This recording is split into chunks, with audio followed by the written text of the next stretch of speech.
Leurs valets locaux ne sont élus que dans un processus démocratique, libre et transparent selon eux leurs valeurs. Quoi de plus normal qu'on veuille nous imposer cela, parce que c'est eux qui édictent les règles. Très bien. Nous avons décidé de nous assumer. Voilà pourquoi un 26 juillet 2023, lorsque le Niger a décidé de tourner la page, les esclaves de salon et leurs maîtres sont montés sur les grands chevaux. Ils ont mis leurs valets locaux en avant et ont décidé de mener une guerre contre le peuple nigérien. Nous avons donc dit, quiconque osera s'en prendre au Niger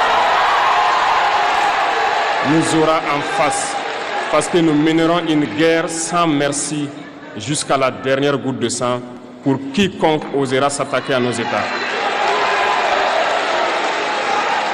Cette parole, cette décision que nous avons eue hier est d'actualité aujourd'hui et sera d'actualité demain et pour toujours.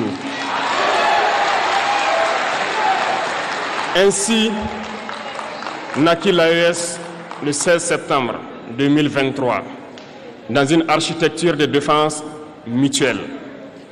Mais nous avons jugé nécessaire de prolonger et d'agrandir donc l'architecture de l'AES. Ce qui nous rassemble aujourd'hui doit nous permettre d'aller sur d'autres terrains en plus de la défense, notamment les finances et l'économie, les infrastructures, la santé, l'éducation, bref, j'en passe. Je souhaite donc que ces moments soient pour nous une histoire que nous allons écrire pour l'AES, mais surtout pour l'Afrique et pour le monde entier. Que Dieu illumine tout un chacun de nous. Que Dieu nous inspire dans ces tâches qui nous sont confiées.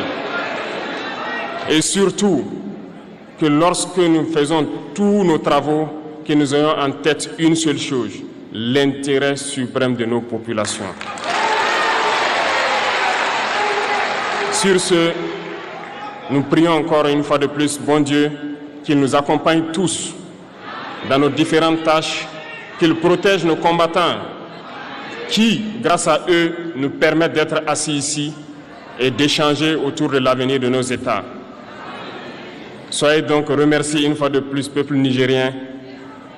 Soyez unis et solidaires, peuple de l'AES, la patrie ou la mort.